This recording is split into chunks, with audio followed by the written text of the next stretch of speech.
welcome back. If this is your first time tuning in, make sure to hit that like and subscribe to help those analytics out so the rest of the PowerShell community can get these videos and learn more about PowerShell. Today, we're going to be talking about arrays and hash tables. So we're going to go ahead and fire this up. We're going to jump right in, make it quick so you learn quick and fast. Let's go ahead and hit the shell and unpack some arrays and hash tables. We'll make sure our hotkeys are working. There we go. Let's go ahead and get this unpacked. So the first thing we're going to be talking about is how to create an array. So an array is just like a list of items. In Python, they're known as list. PowerShell, they're arrays. In PowerShell, you just basically do an @ sign. You're going to do your parenthesis and then comma separated list. That's basically it. If you have an integer, you can throw an integer in there if you want. Just don't put any quotes around it. And this is an array. So we're going to create an array of fruits. We'll go ahead and load that into PowerShell. So now that variable is loaded, or the array is loaded, and then we can go ahead and just print that out to the screen and see what that looks like. It's always nice to play around with stuff to figure out how it works, right? So we have apples, array of fruits, right? We got that little apple icon in there. So we're going to go ahead and pull those out, right? So the first item in our array is apple.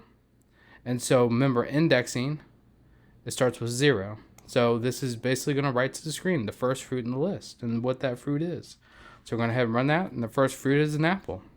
Who would have guessed? The next thing we're going to do is we're going to append to that array.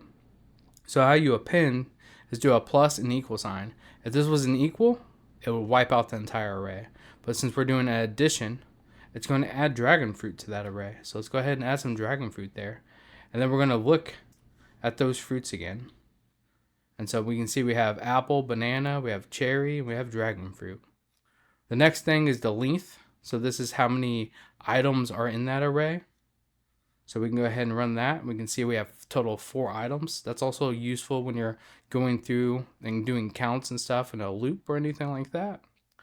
And then again, here we go, loop through the array. So remember when we do a for each loop, that fruit is just a variable being created on the fly. So fruits, and then the first one in the list is going to go in the fruit. We're going to print it out to the screen. Then the next one in the list of fruits is going to go in the fruit, and it's going to keep repopulating that variable. So we're going to head and run this. And there we go. Looping through fruits. And we have apple, banana, cherry, and dragon fruit. Easy peasy, right? Now hash tables are a little bit different than arrays. They're key value pairs. So you have a key, and then you have a value that goes with that key. So for our example, we'll create a person. We're going to have a first name, a last name, and an alias. The first name is going to equal Bruce, last name Wayne, alias is Batman. So we'll go ahead and load that in. And then if we go ahead and write that to the screen, we can see that we have our keys and we have our values. So the best way to pull data from a hash table is you basically, similar, like someone said in the comments before, this is really similar to Python if you're familiar with Python. You just call that key. So you call the hash table, and then you specify the name of the key, and it's going to print out that value. So go ahead and run this, and notice the alias is Batman. We could also add to it. So person right now, we don't have a city. So we're going to add the city key, and we're going to make the value Gotham. And again, if we go ahead and I just print out person real fast just so you can see what that looks like. You can see we have city in there. And then again, if we say person alias, and then instead of the alias being what we had before of Batman, we can make it the Dark Knight. So you could replace the values in those keys. So go ahead and run that, and that will go ahead and replace that value. And now if we look at person, you can see it's changed. And then we can loop through this again. Now this is a way to loop through each key. So if you do, again, I always like playing around to see what things look like to figure it out. If you do keys, you can see those keys are there. So now you know that key, the first time around is going to be city, then the next loop alias, the next loop last name, and that's basically what's going in here. So person, then brackets for that index, right, or that for the hash table, and it's going to be city, and it'll print out the city, and it's going to print out the key in front of it. So if we loop through this, you can see city, Gotham, alias, the Dark Knight, first name Bruce, last name Wayne. Pretty simple. Very useful for doing data collections and stuff like that. Just remember that in a hash table, you can't have two of the same keys. So you would have to have multiple hash tables. And that's kind of when you get into PowerShell objects, which we can talk about in a different video. So here's another one where we're going to create a hash table.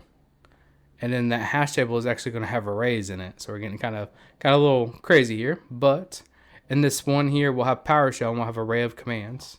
And then we'll have get with array of commands. So remember, these are going to be keys in the hash table, and then these are going to be the commands in the array. Sorry, these are going to be items within the array. So we'll go ahead and run that. So now, again, playing around with code, right? See what that looks like. And there we go. So it's a hash table. We have PowerShell, and then we have the commands. So again, if you were to do tools, bracket, and then PowerShell, you would see the list of commands, right? Same concept. We just have our array nested in here. So then you can go through tools and keys and then print out tool commands. And then we're going to print out each tool. And then this is a cool little trick. So you're going to join these with a comma. So it's going to basically make a comma separated line for each one of those. So we'll go ahead and run that. And there you go. You have PowerShell commands, and then you have them comma separated. Again, that's what the join is doing. If I were to do this again, and we do join, and we can say join with the dash. And it's going to join with dashes, underscores, whatever you want. So obviously commas is pretty common for a comma separated list, and you have the space afterwards to have that space in between them, because if you don't, it's going to be bunched up together. So cool little trick. That's the end of this video. Real quick, real easy, real simple. But let's get to the best part, that challenge, to get that hands-on experience. So we're going to jump over that challenge, and we're going to do some bonus tips here. We're going to combine arrays plus hash tables for real-world use cases like config files or API responses. You can use convert to JSON to preview complex data visually. Again, that's something we haven't really messed with much, but if we go ahead and do tools, right, and we can do convert to JSON. That's the commandlet. I won't show you anything about it because challenge, right? Do research. So create an array of 3 of your favorite programming languages. My array always contains PowerShell, PowerShell, PowerShell, but you know. And then create a hash table with your name and your favorite language. And then loop through the array and print I enjoy learning and then the language name. So I believe in you. You got this. I'll see you in the next video. Don't forget to share these videos, like, subscribe, and I'll see you next time.